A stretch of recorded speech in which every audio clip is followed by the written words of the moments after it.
تو صرف ان کا یہ دین کا نہیں، دین کی بات چھوڑے ہیں، یہ صرف یہ کہتے تھے کہ ہم لبرل ہیں، ہم آپ کے ساتھ ہیں، ہمیں بچا لیں نہیں تو دینی لوگ پاکستان کے اوپر حاوی ہو جائیں گے۔ یہ ان کی کیمپین رہی ہے باہر پاکستان سے۔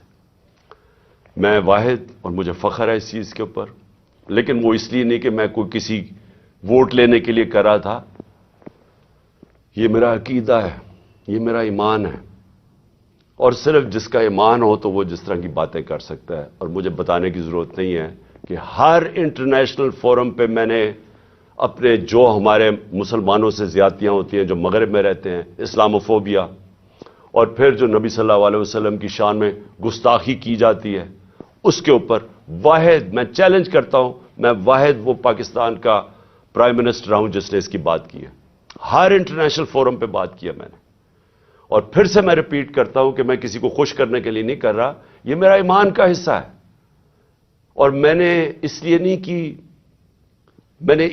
کی کہ میں وہ جا کے کوئی پوائنٹ سکورنگ کر رہا تھا مغرب میں جا کے۔ میں مغرب کو بڑی اچھی طرح جانتا ہوں، میں جو ہمارے ملک پاکستان کے لوگ مغرب میں رہتے ہیں اور مسلمان مغرب میں رہتے ہیں، مجھے پتا ہے ان کے اوپر کیا دشواریاں گزرتی ہیں، مجھے پتا ہے ہندوستان میں اس وقت مسلمانوں کے اوپر کیا ہو رہا ہے جو مسلمان ہندوستان میں۔ اس لیے میں نے ہر فورم کے اوپر یہ بات اٹھائی، میں اپنے جو لوگ جو مشکل وقت سے گزرتے ہیں، جو ان ملکوں میں رہ رہے ہیں، میں نے ان کے لیے بات کی کہ بڑے مشکل حالات میں وہ گزرتے ہیں، ان کو چھیڑتے ہیں، برا بھلا کہتے ہیں، اور عورتوں نے جب اپنا سر کور کیا ہو ان کو جا کے گالیاں نکالتے ہیں کئی دفعہ سڑکوں کے اوپر، اور جو مسلمان لگے، یعنی جس کی داڑھی ہو، اور وہ جو لگتا تھا، اب تو خیر داڑیاں ٹرینڈی ہو گئی ہیں، تو ان کے اوپر یہ باتیں ان کو آوازیں لگاتے تھے لوگ، تو میں نے ان کے لیے کہا تھا۔ اور پھر یہ جس طرح سارے ہمارے مسلمانوں کو تکلیف ہوتی ہے، ہمیں وہ تکلیف پہنچتی ہے جب ہمارے نبی صلی اللہ علیہ وسلم کی شان میں گستاخی کی جائے، تو یہ میں نے ہر فورم پہ اٹھایا۔ اس کے اوپر یہ پروگرام تیاری ہو رہی ہے کہ جناب وہ آدمی دین کی توہین کر رہا ہے، اور یہ اس لیے نہیں کر رہے تھے کہ ان کو یہ جو لوگ ہیں، یہ جو لٹیروں کے میں نام لے رہا ہوں، یہ سارے نامور ڈاکو ہیں جن کے میں نے نام لیے۔ رانا ثناءاللہ بدماش ہے، سارا فیصل آباد میں جانتا ہے، ان کو کوئی دین سے تعلق نہیں ہے۔ یہ سارا پلان بن رہا تھا، یہ ایک سکرپٹ کے مطابق چل رہے تھے۔ مجھے اندر سے 3.5 سال میں گورنمنٹ میں رہا ہوں، میری اندر سے ظاہر ہے میرے کنیکشنز ہو گئے تھے، مجھے اندر سے ایجنسیز کے اندر سے پیغام آیا کہ یہ پلان بن رہا ہے آپ کو قتل کرنے کا، دین کے نام پہ، وہی سلمان تاثیر والا قتل۔ تو میں نے پھر 2 جلسوں کے اندر اس کی بات کی۔ میں نے 7 اکتوبر کو میرا ایک جلسہ تھا، اور اس سے پہلے 24 سپٹمبر کو میرا جلسہ تھا۔ ان دونوں جلسوں میں نے یہ بتایا کہ یہ پلان بن رہا ہے مجھے قتل کرنے کا، کیونکہ وہ جو 4 تھے بند کمروں میں جنہوں نے فیصلہ کیا تھا، انہوں نے یہ سوچا ہوگا کہ اگر وہ قتل تو ان کے نام آ جائیں گے، لہٰذا انہوں نے اس اسٹیپ پر ڈالا کہ جی وہ دینی انتہا پسند اشتعال میں آ کے اس نے عمران خان کو قتل کر دیا۔ یہ پلان بنا تھا، اور ان کو پتا تھا کہ اس سے ان کے اوپر سے اتر جائے گی بات۔ تو یہ ساری پلاننگ بندی شروع ہوئی تب سے۔ اور پھر وزیر آباد، اب وزیر آباد میں کیا ہوتا ہے میں ذرا آپ کو پھر زیادہ بتا دوں، یاد کرا دوں کہ ہوا کیا۔ وزیر آباد میں وہ جب اس لڑکے نے گولیاں چلائیں، یہ جو نوید یا جو بھی اس کا نام تھا، تو سب سے پہلے ایک چیز یاد رکھیں کہ اس نے پسٹل سے ریپڈ فائر کیا۔ میں آپ کو یہ بتا دوں، میں نے پسٹل شوٹنگ کی ہوئی ہے۔ پسٹل شوٹنگ کے اندر اگر آپ سنگل شاٹ بھی چلاتے ہیں، اور اگر آپ پریکٹس نہ ہو تو وہ بھی اوپر چلا جاتا ہے، کبھی ٹرائی کر کے دیکھ لیں۔ لیکن اگر آپ ریپڈ فائر کرتے ہیں تو وہ ناممکن ہے، جب تک آپ کو پریکٹس نہ ہو، وہ ناممکن ہے کہ وہ سیدھا اوپر نہ چلا جائے۔ اس لڑکے نے، اور اگر وہ پیچھے سے وہ ابتسام ہمارا ہیرو نہ آتا، وہ بھی اللہ نے بچانا تھا مجھے، وہ نہ اوپر اس کے ہاتھ کرتا تو وہ یہ ساری گولیاں اوپر لگنی تھی۔ وہ کیونکہ اس کا ہاتھ لگتا ہے، وہ اس کی گولیاں نیچے لگتی ہیں، لیکن اس کا ہاتھ ایسے جاتا ہے، وہ اوپر نہیں جاتا۔ اس کا مطلب وہ ٹرینڈ آدمی تھا۔ تو وہ ادھر سے گولی آتی ہے. لیکن جب میں گر رہا تھا, میری ٹانگ پہ جب گولیاں لگیں, کیونکہ ٹانگ پہ جب گولیاں لگی میں گر گیا, تو جب میں گر رہا تھا میرے اوپر سے گولیاں, اور مجھے واضح ہوا کہ دو مجھے سنے, ایک اس کا برسٹ سنا اور اس کے اوپر ایک اور میں نے دو برسٹ, یعنی کہیں اور سے بھی گولیاں آئیں. میں کہتا رہ گیا کہ سامنے سے گولیاں آئی ہیں, کیونکہ مجھے اوپر سے گولیاں میرے گزری جب میں گر رہا تھا. تو ایک دم میں ابھی ہاسپٹل پہنچتا ہی نہیں ہوں, شوکت تھانہ پہنچتا نہیں ہوں, اس کی سٹیٹمنٹ آ جاتی ہے, ایک ریکارڈ کر کے اس کی سٹیٹمنٹ آ جاتی ہے. اور ریکارڈ سٹیٹمنٹ کیسے آتی ہے؟ اس کی ریکارڈڈ سٹیٹمنٹ آتی ہے کہ میں اکیلا تھا. یہ سب سے امپورٹنٹ چیز ہے, کسی نے اس کو پروگرام کیا ہوا تھا. اگر آپ کو شک بھی ہونا کہ یہ آدمی, یہ طوطا اس کو پڑھایا نہیں ہوا تھا, تو اس کی آپ پہلی سٹیٹمنٹ سن لیں کہ میں اکیلا تھا. کیا ضرورت ہے آپ کو کہنے کی میں اکیلا تھا؟ آپ نے تو یہ پڑھایا گیا نا کہ جی میرا بڑی توہین ہو گئی مذہب کی, اس لیے میں نے عمران خان کو مار دیا. اسکرپٹ تو یہ تھی. اکیلا کدھر سے ایڈ ہو گیا؟ اس لیے اکیلا تھا کیونکہ اگر اور تھے تو اس کا مطلب کہ دینی انتہا پسند نے نہیں مارا. اگر اور پتہ چل جائے گولی مارنے والے, تو اس کا مطلب کہ پورا ایک پروگرام بنا ہوا تھا عمران خان کو قتل کرنے کا. تو اس لیے اس نے میں اکیلا تھا. اور اس کی جو پہلی سٹیٹمنٹ تھی وہ بھی بڑی مزیدار ہے. کون سے پولیس, ابھی گولیاں لگی ہیں مجھے, ابھی میں ہاسپٹل بھی نہیں پہنچا, تو کون سا پولیس ایک سٹیٹمنٹ اس کی ریکارڈ کر کے تو جا کے سلیکٹڈ لوگوں کو دیتی ہے, وہ جو کہ مخالف ہے تحریک انصاف کے, ان رپورٹرز کو دیتے ہیں جو ہمارے خلاف ہے. اب یہ ذرا سنیں, اس کی سٹیٹمنٹ آتی ہے, اور سٹیٹمنٹ ریکارڈ کون کرتا ہے؟ ڈی پی او گجرات اپنے فون سے اس کی سٹیٹمنٹ ریکارڈ کراتا ہے, اور ڈی پی او گجرات اس کے فون سے کدھر جاتی ہے سٹیٹمنٹ؟ وہاں رکتی نہیں ہے سٹیٹمنٹ. یعنی چلیں اگر آپ اپنے لیے, آپ نے پولیس نے اپنے لیے سٹیٹمنٹ رکانی چلے وہ بھی مان لیں, لیکن نہیں, ابھی تفتیش بھی نہیں ہوئی, ایف آئی آر بھی نہیں کٹی, اور وہ سٹیٹمنٹ کس کو بھیجتا ہے؟ اب ذرا دیکھ لیں. وہ ریکارڈ کرواتا ہے 1 گھنٹے کے بعد سٹیٹمنٹ, لیکن 6:01 میں غریدہ فاروقی ٹویٹ کرتی ہے. وہ 6:02 وقار ستی جس نے پہلے ویڈیو ریلیز کی تھی وہ ٹویٹ کرتا ہے. 6:02 میں مرتضی سلنگی ٹویٹ کرتا ہے. وہ حامد میر 6:03 پہ ٹویٹ کرتا ہے. اور جو آپ کو پتا ہے کہ ہمارا کتنا خیر خواہ چینل ہے جیو نیوز, وہ 6:04 پہ کرتا ہے ٹویٹ, یعنی پروگرام اس پر دکھاتا ہے وہی اس کی سٹیٹمنٹ. اور پھر سما آپ کو اگلا پتا کہ وہ ہمارا کتنے خیر خواہ چینل ہے, یعنی چن کے ان چینلز کو ہی بھیجا جاتا ہے. وہ کرتا ہے, وہ بھی 6:04 پہ کرتا ہے, اور اس کے بعد پھر باقی چینلز آتی ہیں. تو سب سے پہلے ڈی پی او جو سٹیٹمنٹ ریکارڈ کراتا ہے اس کی, وہ سب سے پہلے جاتی ہے ان رپورٹرز کو جو کہ سب کو پتا ہے کہ اس وقت تحریک انصاف کے مخالف ہیں. تو اب سوال یہ ہے کہ ڈی پی او تو ہمارا ہے, پنجاب گورنمنٹ تو ہماری ہے, تو ہمارا اپنا ڈی پی او ریکارڈ کروا کے سٹیٹمنٹ بھجواتا کدھر ہے؟ اور پھر جو اگلا سوال یہ ہے کہ ہمیں یہ ڈی پی او کی کوئی سٹیٹمنٹ آئی کہ جی شروع میں کوئی عجیب سی سٹیٹمنٹ اس کی آئی, تو میں یہ بھی چاہتا ہوں کہ سارے آپ دیکھ لیں کہ ڈی پی او کیسے, کیونکہ یہ سی سی ٹی وی فوٹیج پہ آ گیا. ابھی میں بعد میں آتا ہوں کہ یہ ڈی پی او گجرات نے انکوائری سے کتنی ہماری مدد کی, لیکن وہ میں بعد میں آتا ہوں. تو سی سی ٹی وی فوٹیج کے اوپر ڈی پی او اپنا موبائل فون دے رہا ہے ایس ایچ او کو کہ ریکارڈ کریں. تو میں چاہتا ہوں پہلے یہ دیکھ لیں تاکہ آپ کو اس میں کوئی شک نہ ہو کہ ہوا کیا ہے, کیونکہ میں آگے جو باتیں کروں گا یہ اس کے ساتھ جڑی ہوئی ہیں.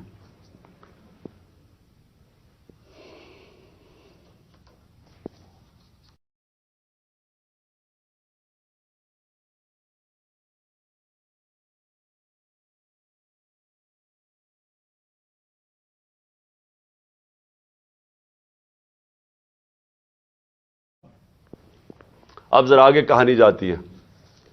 مجھے تو پہلے ہی پتا تھا کہ کون اس پہ پیچھے ہیں، کیونکہ میں نے تو آپ کو کہا کہ 2 میں نے پبلک جلسوں کے اندر سٹیٹمنٹس دے دی تھی کہ یہ میرے اوپر پورا پلان ہو رہا ہے. تو ظاہر ہے جب مجھے پتا تھا پلان ہو رہا ہے، مجھے یہ بھی اندر سے پتا تھا کہ کون اس میں ملوث ہے. اب میں نے 3 نام، جب میں ہاسپٹل پہنچا میں نے 3 نام دے دیے کہ یہ 3 لوگ ہیں جو کہ اس میں ملوث ہیں. اب یہ یاد رکھیں کہ ایف آئی آر ہوتی کیا ہے. فرسٹ انفارمیشن رپورٹ کا مطلب ہوتا کیا ہے. مجھے گولیاں لگی ہیں، میرا یہ حق ہے کہ میں جن کو سمجھتا ہوں کہ اس کے اندر جن میں جو شک ہے مجھے، ان کا میں نام دوں تاکہ انویسٹیگیشن شروع ہو. گورنمنٹ ہماری پنجاب میں، میں پارٹی کا ہیڈ جس کی گورنمنٹ پنجاب میں ہے، اور ہم وہ سٹیٹمنٹ نہیں ریکارڈ کروا سکتے.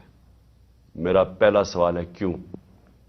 کون تھا جو کہ روک رہا تھا اس سٹیٹمنٹ کو؟ کون ڈر رہا تھا تفتیش سے؟ میں نے جب یہ نام لیے تو ان کے اوپر تفتیش ہونی چاہیے تھی، میرا رائٹ ہے. لیکن میں پارٹی کا سربراہ، ایکس پرائم منسٹر، ہماری گورنمنٹ پنجاب میں ایف آئی آر آج تک نہیں کٹوا سکا. کون روک رہا تھا؟ کون اتنی بڑی طاقت تھی جو کہ گورنمنٹ جو ہماری پنجاب میں ہے اس سے بھی زیادہ بڑی طاقت تھی کو روک سکتی تھی اس کو؟ یہ میرا سب سے بڑا پہلا سوال ہے کہ یہ روکا گیا. میں ایف آئی آر رجسٹر نہیں کروا سکا، اور آخر میں جو ایف آئی آر رجسٹر کروائی گئی اس میں وہی اسکرپٹ کے مطابق ایک شوٹر رکھا تھا.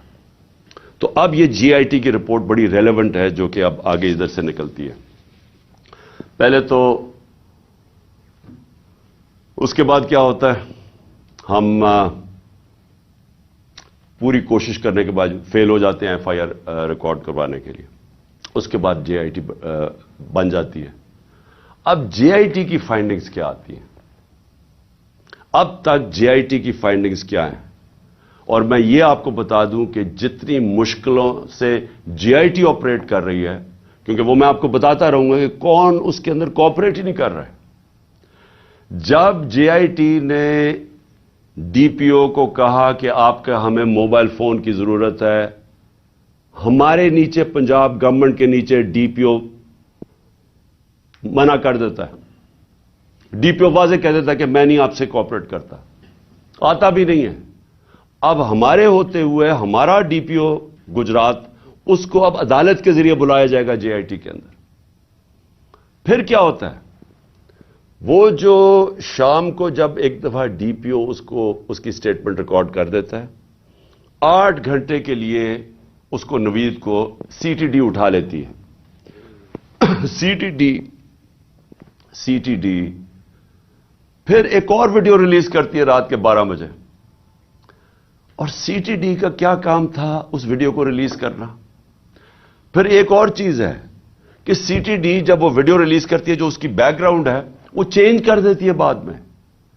پھر سی ٹی ڈی کے جو اس آدمی کو جو ملوث تھا اس کو جب بلایا جاتا ہے جے آئی ٹی میں، وہ بھی منع کر دیتا ہے کہ میں نہیں آتا. پھر سے پنجاب گورنمنٹ کے نیچے ہے وہ منع کر دیتا ہے کہ میں نہیں کوآپریٹ کرتا. یعنی کیا وجہ؟ اب میں سوال سب سے پوچھتا ہوں کہ کیا وجہ ہے کہ یہ ہمارے نیچے آفیسرز، پہلے تو وہ نہیں ہم اپنی ایف آئی آر رجسٹر کروا سکتے، اور پھر وہ منع کر دیتے ہیں کہ جی ہم نہیں کوآپریٹ کرتے. کیوں نہیں کرتے؟ کون ان کو روک رہا تھا؟ ہمارے سے ظاہر ہے کوئی زیادہ طاقتور فورس تھی جو روک رہا ہے ان کو. اس کے بعد کیا ہوتا ہے؟ اس کے بعد جے آئی ٹی کی فائنڈنگز آتی ہیں. وہ عدالت میں جو آپ فائنڈنگز رکھتے ہیں اس میں کیا چیز سامنے آتی ہے؟ نمبر 1 کہ 3 شوٹر تھے، 2 نہیں تھے، 3 شوٹر تھے. ایک تو وہ نوید جس نے گولیاں ماری، دوسرا ایک اوپر سے جو گولیاں، جو میں کہہ رہا تھا اوپر سے آئیں گولیاں، وہ اب وہاں بھی ان کے جو گولیوں کے جو شیلز ہوتے ہیں وہ وہاں ملے اوپر. 8 غالباً اوپر ملے، 10 نیچے ملے، اور 2 اور نیچے ملے جو اور مختلف بندوق سے چلائے ہوئے تھے. جو گارڈز تھے ہمارے اوپر، ان کی فورینزک جب ٹیسٹ کرایا گیا کسی کی بھی گولی نہیں چلی تھی، کیونکہ جو گارڈ سب سے قریب تھا اس کے تو 6 گولیاں اس کے اندر سے نکلی، تو وہاں تو کسی کے پاس بھی نہیں تھا۔ اور پھر یہ بھی چیز سامنے آ گئی کہ معظم جو تھا، جو معظم شہید ہوا، وہ آپ کوئی بھی اگر آپ کو سوشل میڈیا پہ وہ ویڈیو مل سکتی ہے، اس کا سلو موشن دیکھ لیں۔ وہ معظم جب جاتا ہے اس کے پیچھے، تو جیسے ہی اس کے سامنے آتا ہے نوید کے، اس کو گولی لگتی ہے۔ وہ گولی نہ آگے سے لگتی ہے نہ کنٹینر سے لگتی ہے، وہ گولی کہیں دور سے آ کے لگتی ہے اس کے اس طرف، اور وہ نوید کے لیے وہ گولی تھی۔ معظم راستے میں آ گیا، کیونکہ یہ لیاقت علی خان والا ٹائپ انہوں نے انسیڈنٹ بتانا تھا، کیونکہ فوری طور پہ جو ایک آدمی کو مار کے کہیں جی بس ایک آدمی ہم نے مار دیا، تو وہ بچ گیا نوید، اور معظم شہید ہو گیا۔ اچھا، اب نہ وہ کوآپریٹ کر رہے ہیں، نہ ہماری جو ہم چاہ رہے تھے کہ اس وقت ایکس پرائم منسٹر پہ ہوا ہے، ساری گورنمنٹ کوآپریٹ کرے گی۔ ہمیں تبھی پتا چل گیا جب میں ایف آئی آر رجسٹر نہیں کروا سکا کہ کوئی کوآپریشن نہیں ملے گی۔ پھر ایک اور ہے جو اس کا موبائل فون ہے، جے آئی ٹی نے اس کے موبائل فون کے اوپر فورینزک کرانے کے لیے اس ادارے کو دیا جو فیڈرل گورنمنٹ کے نیچے ہے، کہ بتائیں جناب کہ اس کو کالز کدھر کدھر سے آئی ہیں۔ اس ادارے نے منع کر دیا کہ نہیں، ہم نہیں دیتے۔ کیوں نہیں دیتے؟ کیا وجہ ہے اس کی؟ تو اس سے آپ خود، سر میں چاہتا ہوں کہ آپ خود ذرا سوچ لیں کہ یہ ہو کیا رہا ہے، کہ یہ ملک کے اندر بجائے آپ یہ سوچیں کہ ملک کے سربراہ کو قتل کرنے کی سازش ہے، یہ ساروں کو مدد کرنی چاہیے، وہ کوئی مدد نہیں کر رہا۔ وہ تو چھوڑے فیڈرل ادارے کو، اپنے جو نیچے پولیس کام کر رہی ہے وہ نہیں مدد کرنے کے لیے تیار۔ اب آگے چلیں، اب بات بڑی سمپل رہ گئی ہے۔ میرا یہ سوال یہ ہے کہ کون کون لوگ اس کے اندر ملوث ہو سکتے ہیں؟ مجھے پتا ہے کون ہے وہ، میں صرف اب سوال چھوڑنے لگا ہوں سب کے لیے، اپنی قوم کے لیے، کہ یہ جب یہ جو ہوا اس کے اندر، میں چاہتا ہوں کہ قوم خود سوچ لے کہ اگر یہ ملک کے ایکس پرائم منسٹر سے ہو سکتا ہے تو باقی قوم کے اندر لوگوں کی کیا حیثیت رہ گئی۔ یعنی جب ہم قانون کی حکمرانی کی بات کرتے ہیں تو اس کا مطلب یہ ہوتا ہے کمزور اور طاقتور ایک ہی قانون سب کے لیے۔ تو یہاں تو اب واضح ہو جانا چاہیے کہ اگر ایکس پرائم منسٹر اور سب سے بڑی پارٹی کے سربراہ اگر اس سے زیادہ طاقتور لوگ ہیں تو وہ بھی نہیں انصاف لے سکتا۔ جو زیادہ طاقتور ہے ان کا رول چلتا ہے، جنگل کا قانون ہے پاکستان میں۔ تو میرے آپ سوال ہیں، میں سب سے پہلے پھر شروع کرتا ہوں، ویڈیو کس نے بنائی جس میں یہ بتایا، چن چن کے چیزیں جمع کر کے بتایا گیا جی عمران خان نے توہین مذہب کر دی؟ وہ کون تھے؟ وہ کون سا ادارہ تھا؟ مجھے پتا ہے وہ کون سا ہے، لیکن میں آپ سب کے سامنے چھوڑ رہا ہوں، اور میں امید کرتا ہوں کہ جب یہ جے آئی ٹی ان لوگوں کو بلا کے سوال پوچھے گی تو ہم سب کو بتا سکیں گے وہ کون ہے۔ دوسرا کہ جو میں پہلے کیوں نہیں ایف آئی آر میں کروا سکا؟ وہ کون پاور تھی جس نے روکا ایف آئی آر کو؟ مجھے پتا ہے وہ کون تھی، لیکن یہ میں سوال چھوڑتا ہوں۔ ڈی پی او گجرات کے اوپر میرے 2 سوال ہیں۔ کس نے اسے کہا تھا کہ یہ ویڈیو بھیجے ان صحافیوں کی طرف؟ کس نے کہا تھا کہ پہلے ان کے ہمارے مخالف صحافیوں کے پاس ویڈیو کیسے پہلے پہنچ گئی؟ کس نے بھجوائی تھی؟ کس نے ان کو حکم کیا تھا؟ مجھے پتا ہے وہ کون تھا۔ اور پھر سی ٹی ڈی، کس نے کہا تھا سی ٹی ڈی کو یہ ویڈیو بنانے کا، جو انہوں نے رات کے 12 بجے دوسری ویڈیو ریلیز کی؟ وہ کون تھا؟ وہ پنجاب گورنمنٹ تو نہیں تھی، تو وہ کون، کس نے ان کو کہا تھا کہ آپ بھیجیں؟ اور پھر وہ پیچھے بیک گراؤنڈ چینج کرنے کی کیا ضرورت تھی؟ اگر آپ کو کسی چیز کا ڈر ہی نہیں، آپ تفتیش کر رہے ہیں، تو یہ ایک دم وہ چینج کیوں کرنے، کیوں ثبوت چھپا رہے تھے؟ اور پھر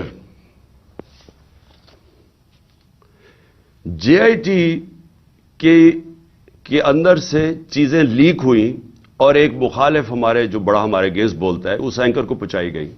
وہ کس نے پہنچائی تھی؟ کون تھا ہمارے جے آئی ٹی کے اندر کہ جے آئی ٹی کے اندر سے؟ اور یہ ایک جرم ہے کہ کوئی جے آئی ٹی کے اندر سے انفارمیشن لیک نہیں کر سکتا جب تک وہ عدالت میں نہ جائے.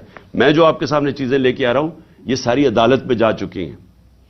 اس عدالت کے اندر ایک پولیگراف ٹیسٹ کیا ہے.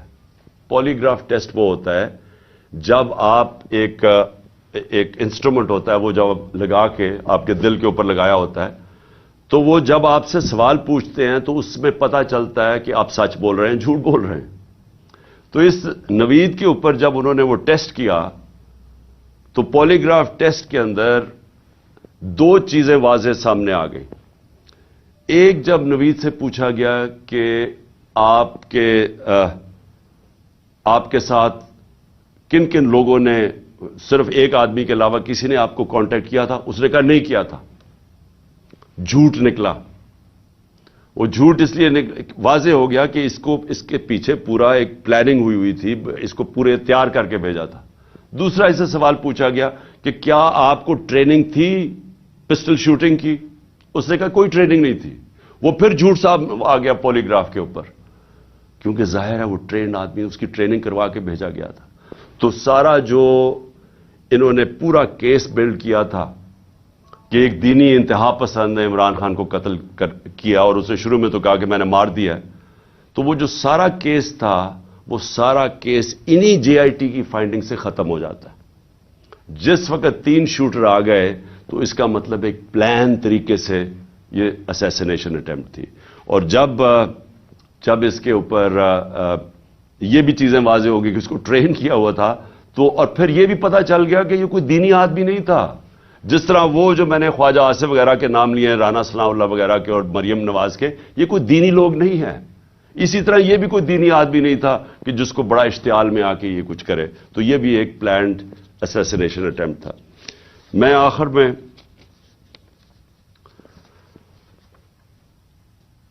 میں سوال پوچھنا چاہتا ہوں ان لوگوں کو جو اس ملک میں طاقت رکھتے ہیں. میں ان لوگوں سے آج سوال پوچھنا چاہتا ہوں جو مجھے پتہ ہے اس کے پیچھے تھے. مجھے یہ پتہ ہے کہ نون لیگ یہ اوپر سربراہ ان کے پیچھے تھے، مجھے اس کا واضح ہے. مجھے یہ پتہ ہے کہ رانا ثناء اللہ جس کے لیے قتل کرنا کوئی بڑی چیز نہیں وہ پیچھے تھا. مجھے پتہ ہے کہ شہباز شریف جس نے ایکسٹرا جوڈیشل کلنگ میں اس کے اوپر رپورٹ ہے 97 سے 99 تک کہ اس نے کتنے لوگ پولیس مقابل میں قتل کروائے تھے. عابد باکسر کی سٹیٹمنٹ ہے کہ کیسے شہباز شریف ان سے لوگوں کو قتل کرواتا تھا. ماڈل ٹاؤن کے اندر ان دونوں نے دن دہاڑے نہتے لوگوں کے اوپر گولی چلائی جس میں 12 لوگ اس میں قتل ہوئے اور اس کے علاوہ کوئی 50-60 لوگوں کو گولیاں لگی اور وہ ٹی وی کے اوپر سب آ رہا تھا. یہ وہ لوگ ہیں، ان کا تو مجھے پتہ ہے. لیکن مجھے جو ایک طرح افسوس بھی ہے اور ایک طرح اپنے ملک کی فکر بھی ہے کہ وہ لوگ جن کو ہم سمجھتے ہیں کہ اس ملک کی انہوں نے حفاظت کرنی ہے، جو اس ملک کے محافظ ہیں، وہ اس پلاٹ میں کیسے شامل ہو گئے؟ کیونکہ ان کے بغیر یہ ہونا نہیں تھا. جو سارا کور اپ ہوا ہے وہ کبھی بھی یہ جو دو کرمنلز ہیں یہ نہیں کر سکتے تھے، شہباز شریف اور رانا ثناء اللہ. یہ اس سے زیادہ طاقتور لوگ کر سکتے تھے، صرف وہ یہ کور اپ میں شامل تھے. سارا جو طریقے سے اس نے کہا جی میں اکیلا ہوں، اسے منہ سے بلوایا گیا، ایویڈنس پولیس کے اوپر پریشر ڈالا گیا، ایف آئی آر نہیں، یہ دونوں نہیں کروا سکتے تھے. ان کے پیچھے ہمارے وہ لوگ ہیں جن کو ہم سمجھتے ہیں کہ ہمارے ملک کی حفاظت کریں گے. میں یہ سوال پوچھتا ہوں کہ کیا میں وہ آدمی ہوں جس کو آپ کہہ سکتے ہیں کہ یہ کوئی بیرونی سازش کا حصہ ہے؟ کیا آپ کہہ سکتے ہیں کہ اس نے اپنا ملک کا کبھی پیسہ ملک سے باہر رکھا ہوا ہے اور باہر بڑے بڑے اکاؤنٹس ہیں اور بینک اکاؤنٹ، جس طرح یہ جو چور اوپر مسلط کیے ہیں ان سب کے باہر پیسہ پڑا ہے، اربوں ڈالر پڑا ہے اور ابھی بھی چوری کر کے پیسہ باہر لے کے جا رہے ہیں. جس نے باہر کمائی کر کے سب کچھ، آج اس کا جینا مرنا پاکستان ہے. میرا سوال یہ ہے کہ اس کو اگر قتل کروانے کی سازش میں آپ ملوث ہیں تو کیا آپ کو فکر ہے اپنی قوم کی؟ اگر ملک کی سب سے بڑی پارٹی کے سربراہ کو آپ قتل کروا دیتے ہیں، جو واحد فیڈرل پارٹی آج پاکستان میں، قوموں کو پولیٹیکل پارٹیز اکٹھا رکھتی ہیں، اگر قوموں کو صرف فوج کے ذریعے اکٹھا رکھتے تو ایسٹ پاکستان علیحدہ نہ ہوتا. ایسٹ پاکستان کی جو پاکستان کی سب سے بڑی پارٹی تھی، اس کے خلاف جب اپنے ملک کی اسٹیبلشمنٹ چلی جاتی ہے اور وہ ملک ٹوٹ جاتے ہیں. اگر آپ وہ پارٹی کے سربراہ کو ختم کرنا چاہتے ہیں جو واحد اس وقت ملک کا ایک ملک کی فیڈریشن کی اس وقت ایک ہی آدمی ہے جس کی ساری جگہ ووٹ بینک بھی ہے، جو اکٹھا بھی رکھ سکتا ہے، تو یہ کس کے لیے کیا جا رہا ہے؟ کیا یہ پاکستان کی بہتری کے لیے کیا گیا؟ مجھے پتہ ہے کون تھے، اور مجھے افسوس سے کہنا پڑتا ہے مجھے بڑے افسوس سے کہنا پڑتا ہے کہ جب مجھے گولیاں لگی اور جب میں تب سے 3 مہینے یہ میری ٹانگ کو ٹھیک ہونے میں 3 مہینے لگیں گے، کیونکہ جب آپ کی نچلی ٹانگ ٹوٹتی ہے وہ 3 مہینے لگتے ہیں اس کو ہیل ہونے میں. تو میں 2 کمروں میں بند ہوں. میں بار بار اپنے سے سوال کرتا ہوں کہ کیسا مائنڈ سیٹ ہے، وہ کون سا ذہن ہے، اور وہ مجھے پتہ ہے کون سا ذہن ہے کہ جو یہ سوچ سکتا ہے کہ اپنے ملک کو نقصان پہنچا سکتا ہے، کیونکہ یہ ملک کو نقصان ہوگا. آپ اگر ملک کی پولیٹیکل پارٹیز کو کمزور کرتے ہیں اور فیڈرل پارٹی کو، تو اس سے بڑا ملک کا نقصان کیا ہو سکتا ہے؟ یعنی یہ آپ کے دشمن کر سکتے ہیں. یہ دشمنوں کا پلان تو ہو سکتا ہے کہ ملک کو کمزور کرو اور ان کی پولیٹیکل پارٹیز کو کمزور کرو، فیڈریشن کو کمزور کرو، لیکن وہ لوگ جنہوں نے ملک کی حفاظت کرنی ہے وہ کیسے سوچ سکتے ہیں؟ اور میں بار بار میرے یہ ذہن میں چیز آتی ہے، اور مجھے پتا ہے کہ بدقسمتی سے یہ صرف 1-2-3 لوگوں کی یہ سازش تھی، اور مجھے یہ بھی پتا ہے کہ ہمارے ملک کی جو فوج ہے وہ ہر روز قربانیاں دے رہی ہے اس ملک کے لیے. وہ وار آن ٹیرر میں وہ قربانیاں نہ دیتے، آج ہماری حفاظت، یعنی ہم اس ملک میں کمفرٹیبل نہ ہوتے، ہمیں اعتماد نہ ہوتا کہ ایک ایسی ہمارے پاس سیکیورٹی فورس ہے جو اس ملک میں ہمیں سیکیورٹی دیتی ہے. لیکن ہر اداروں کے اندر کالی بھیڑیں ہوتی ہیں، اور یہ جس نے پلان کیا، مجھے پتہ ہے اور میں یہ چاہتا ہوں کہ یہ جے آئی ٹی کے ساتھ اب کوآپریشن کی جائے. یہ لوگ جو ایک جان کی آبسٹرکٹ کر رہے ہیں جسٹس، ان لوگوں کو ان کے اوپر ایکشن لیا جائے.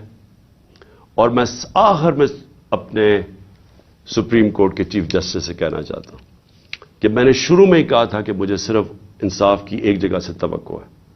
جب یہ طاقتور لوگوں کو جن کے میں نے نام لیے ہیں، یہ کیسے انصاف ہونے دیں گے اگر یہ خود اس میں ملوث ہے؟ تو صرف ایک طاقتور اگر انکوائری اس کو، اگر چیف جسٹس اس کو بیک کریں، پاکستان کے سپریم کورٹ کے چیف جسٹس، تب ہی انصاف مل سکتا ہے.